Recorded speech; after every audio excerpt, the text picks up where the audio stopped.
Okay, so I just finished watching Cagefighter with your boy John Moxley, Dean Ambrose, or in this movie's case, Randy Stone. As you can see over there on the right hand side, he's using his shoot name in the credits, unlike a certain Super Samoan in the WWE who doesn't want to perform for the fans with his two moves of doom. Um, I think even Dwayne Johnson used Dwayne the Rock Johnson when he was in the beginning. Anyway, Cage Fighter is a movie. It is a movie. It's very easy, simple to watch. That's why I watched it.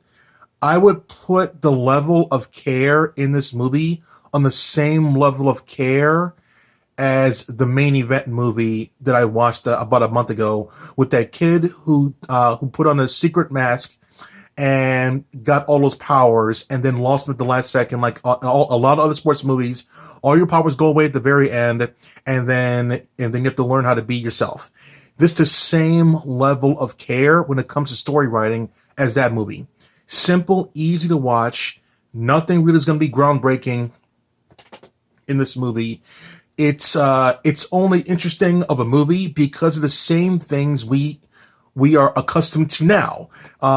We can hear all the people talking and everything like that. Before the match, during the match, after the match, we can hear like the little like talkings in between, like the little what they're talking about. Like, oh, I'm gonna get a drink. Your boy's gonna go down. Put your guard up. Go for the leg. He's open. Yada yada yada. The same stuff we've seen a lot of other times there. It didn't piss me off. It's not pissed me off. It's not. It didn't piss me off.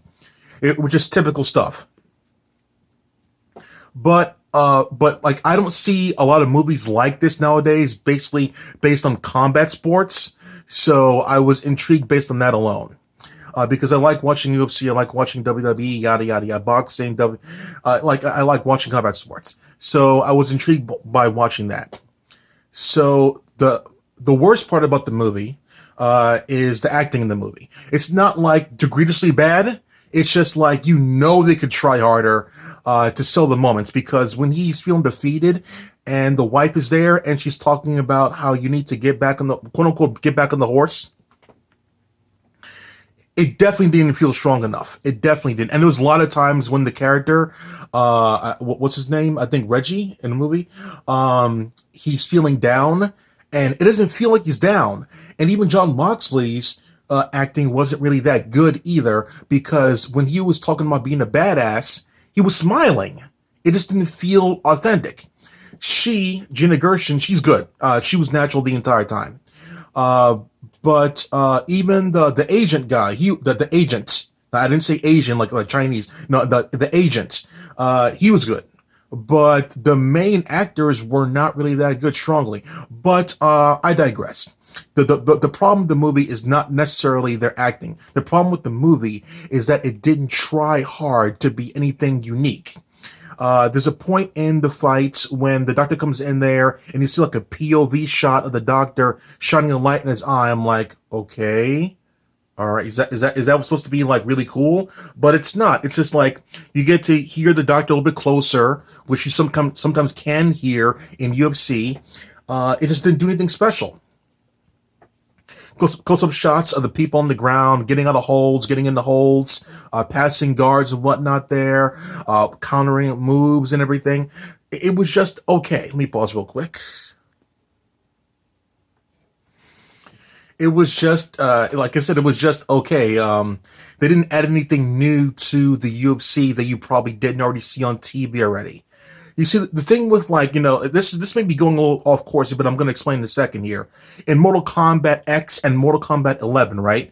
When you get hit with the X-ray, or in 11's case there, a fatal blow, when you hit somebody with that thing, you can see like their ribs, you can see like their intestines. It's like a ooh moment. Like virtually every time someone sees that thing, it's so damaging looking for a regular attack, if you will, that it has to be censored on YouTube or censored in general because it makes people cringe.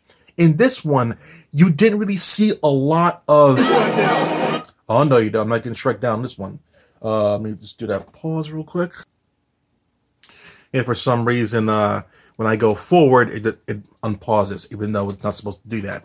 I didn't say unpause, so don't. Anyway, so yeah, it just didn't do anything impactful for the UFC. It's the same stuff you see on UFC. So I guess if they're going for the same stuff you see on UFC, so the UFC people will feel at home, they succeeded. If you want to see something new, unique, or upgraded for a cinematic format, it's not going to be here. Like for like a wrestling movie or whatever, you would like see someone like super flying in the air, like for a super jump or whatever. That's going above and beyond what actual wrestling is. But in this UFC, you can hear the smack talk, you can see the moves. Essentially the same thing. It's essentially the same thing you see on UFC. But like when he goes home and in like his life on how it got turned upside down, from the beginning of the picture, I actually thought it was very cool in the picture, that they went through the highs and the peaks and valleys of being a champion. In the beginning I'm not going to say the whole movie, but essentially, the beginning of the movie starts out with an arrogant champion, and it has that kind of flow through the movie. If you understand what I'm saying, if you understand the business, you understand what I'm saying. So it goes to that motion, and you get the tells of who's going to win based on those particular peaks and flows, in the movie. So you can you can easily tell it because they're building someone up. It's exactly the same as wrestling. And speaking of wrestling, Christian is one of the people who's doing a UFC like quote unquote radio show.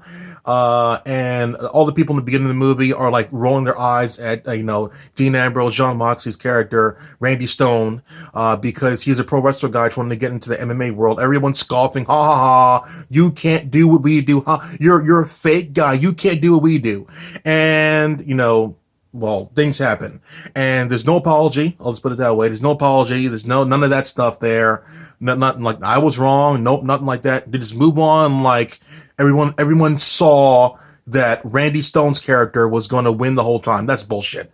I think like 99% of people thought that the fake pro wrestler guy was going to lose. There's a slight like nudge to a CM Punk character, in the movie, but I'll just leave that for that. But overall, it's a simple, easy movie to watch. Just don't expect anything groundbreaking in the picture. Yeah, that's about it for the movie. That's about it for the movie. Just simple, easy to watch, and don't expect anything extreme.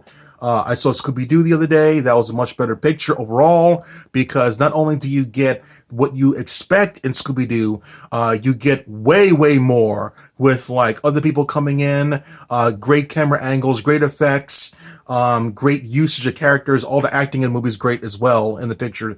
So like, yeah, Scooby is definitely a higher caliber picture than this UFC shit there. I'm saying it right now. There you go. Clack off.